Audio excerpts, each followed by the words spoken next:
Okay, so talk about the topic.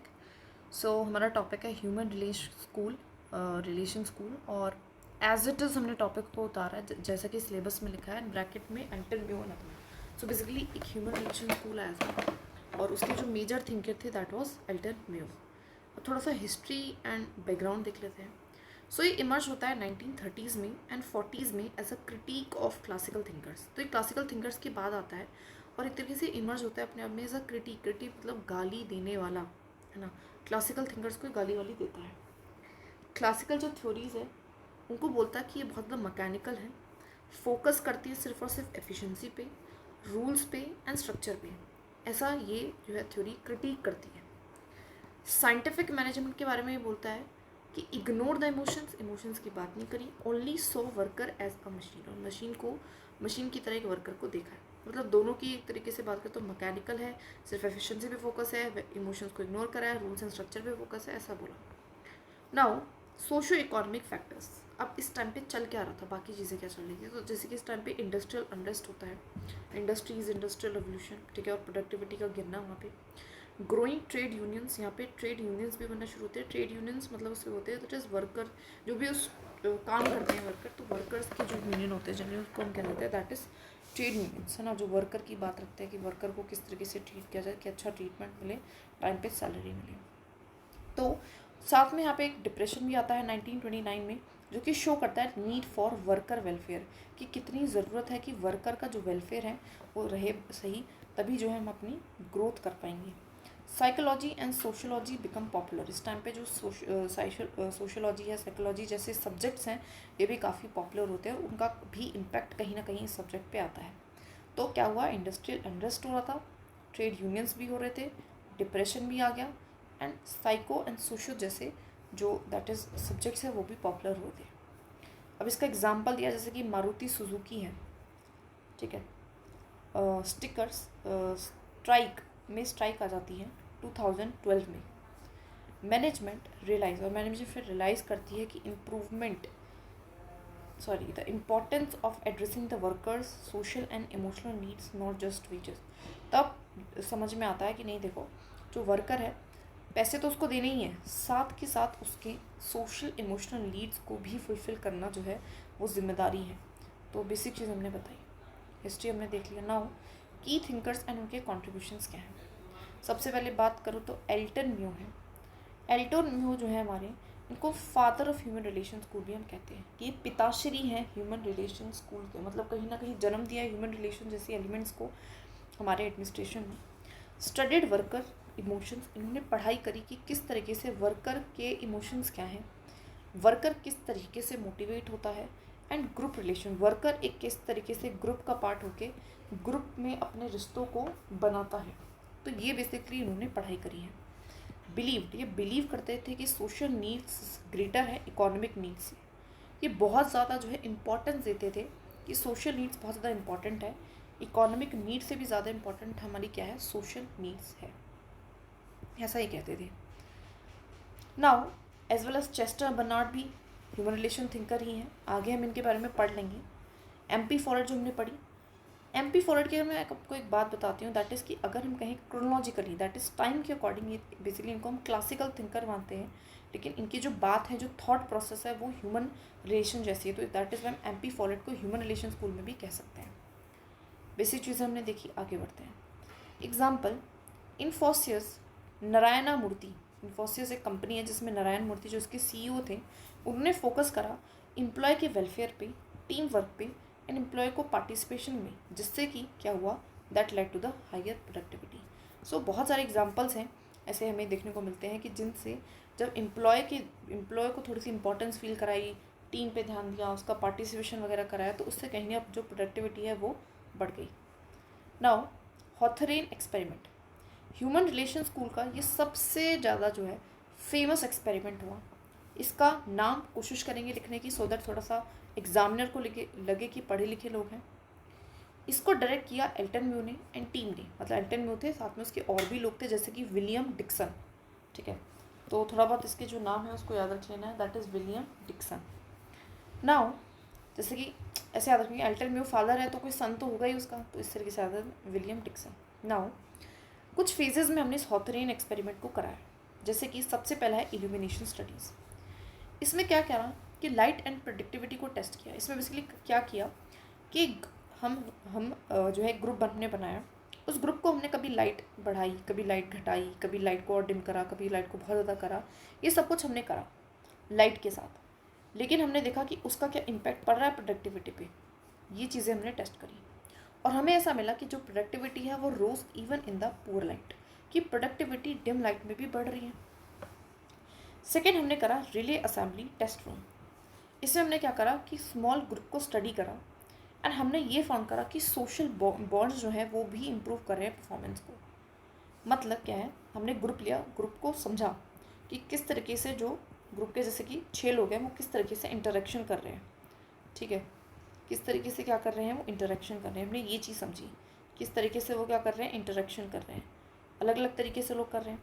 तो हमने उसको स्टडी करा, हमने ये फाउंड करा कि जब सोशल बॉन्ड, जैसे कि ग्रुप में एक अच्छा सोशल बॉन्ड है तो उससे भी जो है परफॉर्मेंस की इंप्रूवमेंट हो रही है। तो रिले असेंबली टेस्ट रूम हम इसको कहते हैं। अनदर जो हमने इसके अंदर किया that is a bank wiring room study. Bank wiring room study में हमने क्या करा कि हमने देखा कि इनफॉर्मल ग्रुप के भी अपने कुछ नॉर्म्स होते हैं, तो हमने इनफॉर्मल ग्रुप्स की इंपॉर्टेंस समझी।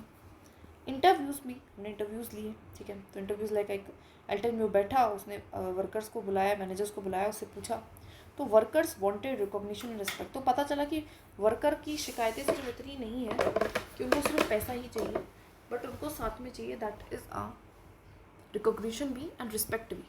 तो ये 4 चीज़ें, ये 4 एक्सपेरिमेंट्स हमने करे। हॉथरियन एक्सपेरिमेंट्स हम इनको कहते हैं। हॉथरियन बेसिकली एक जगह थी, दिस वॉज अ इलेक्ट्रिक एक फैक्ट्री थी, ठीक है जी। अब कुछ फाइंडिंग्स भी निकली इन सारी की। तो ऐसा पता चला कि worker is a social being. Worker एक क्या है, सोसाइटी में रहने वाला इंसान है, नॉट जस्ट इकोनॉमिक, कि सिर्फ उसके लिए इकोनॉमिक चीज़ें, सिर्फ पैसा इंपॉर्टेंट नहीं है। मैं ये नहीं कह रही कि बिल्कुल भी पैसा इंपॉर्टेंट नहीं है, बट वो कहते हैं कि पैसे के साथ साथ self respect, informal organization, participation, recognition, ये सारी चीज़ें भी क्या है, इंपॉर्टेंट है। Informal groups are powerful. साथ में हमें ये भी पता चला कि इनफॉर्मल ग्रुप की भी इंपॉर्टेंस है, वो काफ़ी पावरफुल है। एक इनफॉर्मल ग्रुप है जो बहुत अच्छा है, जहाँ पे 5 लोगों की जो बॉन्डिंग है, जो रिस्पेक्ट है, जो ट्रस्ट है एक दूसरे में, वो बहुत अच्छा है। एंड अगर वो ग्रुप का पार्ट बनते हैं तो बहुत अच्छा परफॉर्म कर सकते हैं। तो इनफॉर्मल ग्रुप्स भी कहीं ना कहीं इन्फ्लुएंस कर रहे हैं और वो काफ़ी पावरफुल है। Attention and participation increase productivity. वो कह रहा है जब अटेंशन मिल रही है किसी एक वर्कर को, जैसे कि मान लीजिए ये यहाँ पे हैं हमारे 6 वर्कर्स, इसमें से एक वर्कर उसने बहुत अच्छा काम किया, तो उसका जो है मैनेजर आके तारीफ करता है कि वाह क्या काम किया है, उसको अटेंशन मिली। या फिर पार्टिसिपेशन कराना, दैट मीन्स कुछ भी डिसीजन लेना था, 6 वर्कर्स थे, सबकी एक बार बात सुनी गई कि तुम क्या बोलते हो इस बारे में। तो इससे भी क्या होती है, प्रोडक्टिविटी बढ़ती है, because the sense of belongingness increases, the trust increases, good supervision and communication improve moral. साथ में हमें ये भी पता चला कि अगर आप अच्छे से सुपरवाइज करते हो, अच्छे से कम्युनिकेट करते हो चीज़ों को, उससे भी मोरल बढ़ता है, दैट इज़ इम्प्रूवमेंट आती है इन द पॉजिटिविटी, ठीक है। तो ये सारी फाइंडिंग्स हमें मिली। वेरी इंपॉर्टेंट, वर्कर एक सोशल बीइंग है, सिर्फ इकोनॉमिक नहीं है। इनफॉर्मल ग्रुप्स भी बहुत पावरफुल है। अटेंशन एंड पार्टिसिपेशन से प्रोडक्टिविटी बढ़ती है एंड सुपरविजन एंड कम्युनिकेशन से मोरल बढ़ता है। नाउ एग्जाम्पल ले लेते हैं टाटा स्टील जमशेदपुर। तो टाटा तो वैसे काफ़ी फेमस है, इसने इंट्रोड्यूस करा वेलफेयर। ये काफ़ी इन्होंने वेलफेयर प्रोग्राम्स शुरू करे अपने वर्कर्स के लिए, जैसे कि हाउसिंग फैसिलिटीज़, स्पोर्ट्स, हॉस्पिटल्स को देना। Long before law required it, मतलब लॉ कानून कुछ नहीं था कि ये सारी फैसिलिटीज़ देनी है, फिर भी ये सारी फैसिलिटीज़ देनी शुरू करी। इसने कहीं ना कहीं इंप्रूव करा वर्कर के सेटिस्फेक्शन को, वर्कर और ज़्यादा सेटिस्फाई हुआ, बहुत ज़्यादा सेटिस्फाई हुआ। तो उसमें इन्होंने क्या करा, हेल्प करा। टाटा स्टील जमशेदपुर ने इंट्रोड्यूस करा welfare, housing, sports and hospital long before the law required. Now core features क्या है, उसके अलावा और क्या बोलते हैं कि ह्यूमन एक सोशल बीइंग है। इसका मतलब क्या है कि उसको दोस्ती भी चाहिए, उसको रिकॉग्निशन भी चाहिए, उसको एक सेंस ऑफ बिलोंगिंगनेस भी चाहिए। इनफॉर्मल जो ऑर्गेनाइजेशन है वो ऐसे नेचुरल ग्रुप्स हैं जो कि इनसाइड एक फॉर्मल स्ट्रक्चर के अंदर ही बन जाते हैं, जैसे कि कुछ नहीं है formal, this is a structure, यहाँ पे लोगों की रिक्रूटमेंट हुई है, अब अलग अलग लेवल्स पे वो हैं, अब साथ में रह रहे जो लोग हैं वो आपस में काम कर रहे हैं, तो वो इंटरेक्ट कर रहे हैं फॉर्मली इनफॉर्मली, और उससे एक नेचुरल ग्रुप जो है डेवलप हो जाता है। वो कहता है कि कॉपरेशन को कॉम्पिटिशन से ऊपर रखते हैं, मतलब कि कंपटीशन नहीं होना चाहिए, वहाँ पे होना चाहिए कॉपरेशन। अगर 4 लोग जैसे कि जो है एक टीम है का पार्ट है और एक दूसरे से सब ये कॉम्पीट करते रहेंगे सिर्फ और सिर्फ कि कौन ज़्यादा अच्छा परफॉर्म करे, तो उससे रिजल्ट नहीं आएंगे। बल्कि कॉपरेशन, जब 4 लोगों में अच्छी खासी बोलचाल होगी, है ना, अच्छी खासी क्या होगी, इंटरेक्शन होगा, तो हमारा बेटर रिजल्ट्स आ पाएंगे। मोरल एंड मोटिवेशन मैटर, वो कहता है कि मोरल भी मैटर कर रहा है एंड मोटिवेशन भी मैटर करती है मोर एंड मनी अलोन। सिर्फ पैसे से ही इंसान मोटिवेट नहीं होता है। और वो कहता है कि 2 वे कम्युनिकेशन, मतलब ये पार्टिसिपेशन होना चाहिए कि 2 वे करो। सिर्फ अब तक क्या हो रहा था, दैट इज़ क्लासिकल में, कि ऊपर से नीचे तक ही कम्युनिकेशन करी जा रही थी, but it talks about bottom to up, bottom up as well as top down, दोनों। तो सुपरवाइजर एंड वर्कर दोनों ही आपस में कम्युनिकेशन कह रहे हैं। सुपरवाइजर उसको डायरेक्ट कर रहा है, उसको कम्युनिकेट कर रहा है, उसको मोटिवेट कर रहा है, वर्कर उसको अपनी राय दे रहा है पार्टिसिपेशन दिखा के। लीडरशिप सपोर्टिव होनी चाहिए, एक लीडर एक सपोर्ट की तरह काम करें, ठीक है। तो इसको हम we can join it with the MP फॉलेट, ठीक है। केरला कुदुमश्री मिशन, एक केरला का मिशन था, दैट इज जिसको हम कुदुमश्री कहते हैं। एक वुमेन का ग्रुप था जिसने रिलाई करा कॉपरेशन पे, मोरल पे, कम्युनिकेशन पे, और वो काफ़ी सक्सेसफुल हो पाया। तो इट इज़ अ वुमेन का ग्रुप, एक इन्फॉर्मल ग्रुप था जिसने कॉपरेशन दिखाई, मोरल दिखाया, कम्युनिकेशन दिखाया, और वो सक्सेसफुल भी हुआ। Now theoretical contributions and applications देख लेते हैं। तो फॉर्मल वर्सेस अगर इनफॉर्मल ऑर्गेनाइजेशन की बात करें तो दोनों एग्जिस्ट करती हैं एंड इंटरेक्ट एंड इफेक्ट भी करती हैं रिजल्ट्स को। Interpersonal relations, trust, group bonding, इससे भी हमारी जो है, मतलब इंटरपर्सनल का मतलब है कि 2 लोगों का आपस में कैसा रिलेशन है, उससे भी ट्रस्ट, ग्रुप की बॉन्डिंग, सब कुछ इम्पैक्ट होती है। ग्रुप डायनामिक, ये कहता है कि जो पीयर प्रेशर है, शेयर्ड गोल्स हैं, वो भी कंट्रोल करते हैं बिहेवियर को। दैट मीन्स कि जब आप एक ग्रुप का पार्ट होते हैं तो उस ग्रुप की वजह से, because you are a part of that, so आप उसका भी आप पे एक इंडिविजुअल पे प्रभाव आता है। Group influences individual, individual influences group, so it is a 2 way thing. तो इसको हम कहते हैं ग्रुप डायनामिक्स, ठीक है। तो पीयर प्रेशर मतलब जो आपके साथ काम करने वाले लोग हैं उनका प्रेशर भी आपको फील हो सकता है। शेयर्ड गोल्स, इससे भी आपके बिहेवियर पे इम्पैक्ट आता है। सेंसिटिविटी ट्रेनिंग की बात करते हैं, that means awareness of others feeling improves team work. वो कहता है कि एक दूसरे, सेंसिटिविटी का मतलब है सेंसिटिव, है ना, कहते हैं ना be sensitive, that means understanding others feelings, दूसरे की भावना को समझना, उससे भी आपकी जो टीम वर्क है वो बहुत बेहतर होगी। तो हमें सिर्फ ट्रेनिंग नहीं देनी है, we need to give a sensitivity training, ठीक है। तो इंपॉर्टेंट कीवर्ड है। इंस्टीट्यूशनल ग्रोथ, वो कहता है कि ऑर्गेनाइजेशन ग्रो करेगी व्हेन पीपल फील्स रिस्पेक्टेड। तो इंस्टीट्यूशनल ग्रोथ, अगर आपको इंस्टीट्यूशन को ग्रो कराना है, that you need to make sure that people also grow. ISRO जैसे कि एग्जाम्पल, इसरो वहाँ पे ग्रुप स्पिरिट है, इनफॉर्मल एक बॉन्डिंग है ना। वहाँ पे तो ऐसा होता है कि पिता माता बच्चा सभी उसी में काम कर रहे हैं और इसी की वजह से काफ़ी अच्छी सक्सेस उसको मिली है आने वाले टाइम में। सो ये कुछ थ्योरेटिकल कॉन्ट्रीब्यूशंस एंड एप्लीकेशंस है हमारे अल्टरम्यू की, जो कहता है फॉर्मल इनफॉर्मल दोनों ऑर्गेनाइजेशन होनी चाहिए, इंटरपर्सनल रिलेशंस अच्छी होनी चाहिए, group dynamics, these are all the keyword. Group dynamic होता है, दैट मीन्स ग्रुप का आप पे इन्फ्लुएंस होता है और आपका ग्रुप पे होता है जो कंट्रोल करता है आपके बिहेवियर को। सेंसिटिविटी ट्रेनिंग दो, सेंसिटिव होना चाहिए इंसान को, that understand the feelings of the other, जिससे कि टीम वर्क और अच्छा होता है। इंस्टीट्यूशनल ग्रोथ करो कि अगर पूरी ऑर्गेनाइजेशन को ग्रो कराना चाहो तो इंडिविजुअल की भी ग्रोथ को देखो, एग्जाम्पल दैट इज इसरो। ध्यान रखने वाली बात है, this is a theoretical contributions of the alternative, ठीक है। बेसिक चीज़ हमने देख ली। नाउ इम्पैक्ट क्या रहा है, इसका सिग्निफिकेंस, दैट मीन पॉजिटिविटी इसने क्या ऐड करी। Shift from mechanical to human centric approach, अब हम इसने एक शिफ्ट लेके आया कि हम मैकेनिकल से अब ह्यूमन सेंट्रिक अप्रोच की बात करें। इसने इंट्रोड्यूस करा साइकोलॉजी एंड सोशियोलॉजी को इनटू एडमिनिस्ट्रेशन। जैसे कि हमने देखा था कि बैकग्राउंड में ये 2 फेमस सब्जेक्ट्स हो रहे थे, तो उनका भी जो है कहीं ना कहीं इन्फ्लुएंस आया हमारे इन पे। हाईलाइटेड इनफॉर्मल ऑर्गेनाइजेशन, उन्होंने बताया कि इनफॉर्मल ऑर्गेनाइजेशन की इंपॉर्टेंस, लीडरशिप एंड कम्युनिकेशन के बारे में बताया, पार्टिसिपेशन के बारे में बताया। देखो पार्टिसिपेशन से हम कनेक्ट कर सकते हैं फिर इसको, that is our good governance, है ना। Now improved understanding of worker motivation, साथ में एक अंडरस्टैंडिंग, जो अभी तक हम समझ रहे थे कि मोटिवेशन जो है वर्कर की वो सिर्फ और सिर्फ किससे आ रही है, that is only from the पैसे से आ रही है। तो ऐसा नहीं है, हमें अंडरस्टैंडिंग समझ में आई वर्कर की मोटिवेशन से। इंपॉर्टेंट फॉर पब्लिक एडमिनिस्ट्रेशन, काफ़ी इंपॉर्टेंट है हमारी पब्लिक एडमिनिस्ट्रेशन में, because of the government employees also need moral and participation, क्योंकि उनको भी ज़रूरत है ना, तभी वो अच्छा काम करेंगे।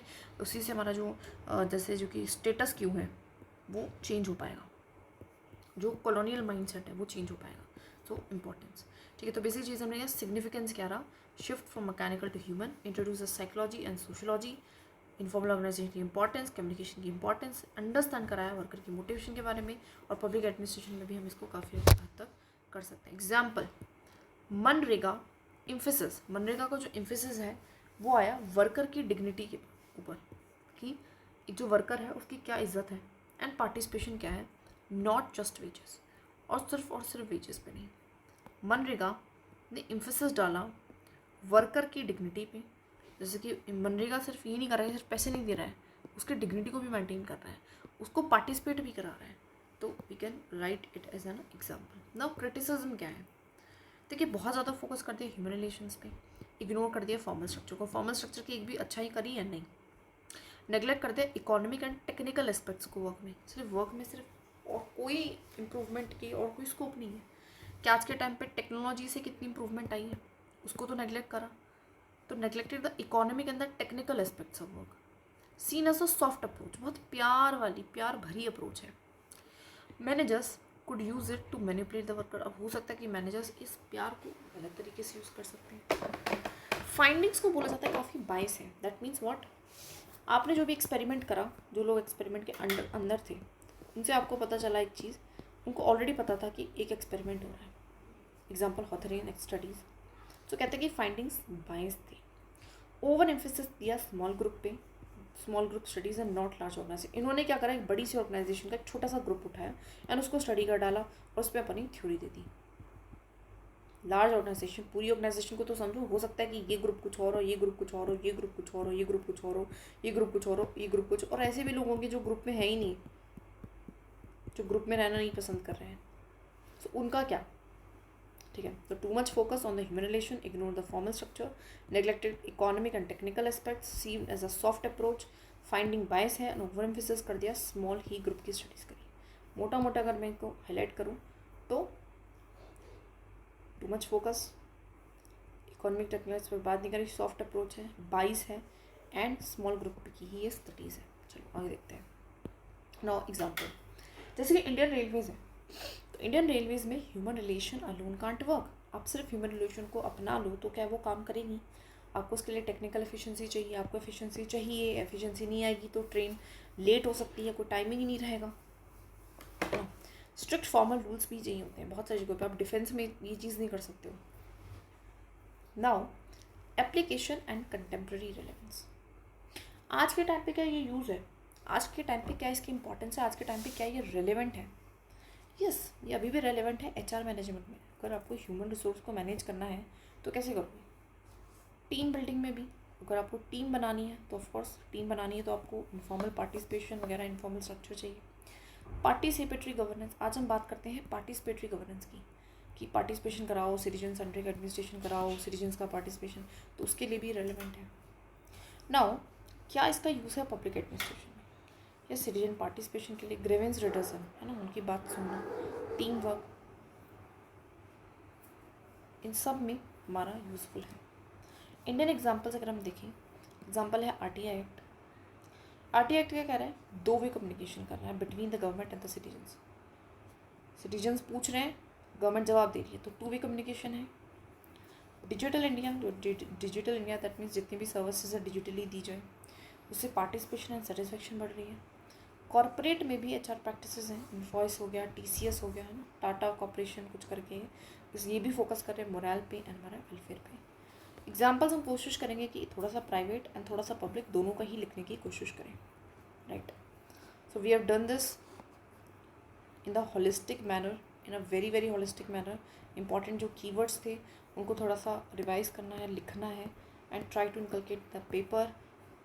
एग्जाम्पल्स लिखने हैं, पॉइंट वाइज लिखना है, फॉर्मल लैंग्वेज लिखनी है, formal and simple and short sentences बनाने हैं,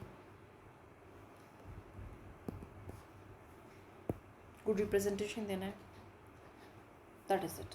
ठीक है, और बार बार रिवाइज करना. जितना पढ़ लिया है ठीक है, फोमो में नहीं रहना कि ये छूट गया, वो कुछ नहीं छूटेगा. जितना पढ़ लिया उसको बेस्ट यूटिलाइज करना है. और उसको कैसे करेंगे, that is by reading it lots of time. कम से कम 5 बार पढ़ना पड़ेगा, तभी अच्छा कर पाएंगे. सो बी कंसिस्टेंट एंड बार बार पढ़ो, बोर नहीं होना है, बार बार पढ़ना है.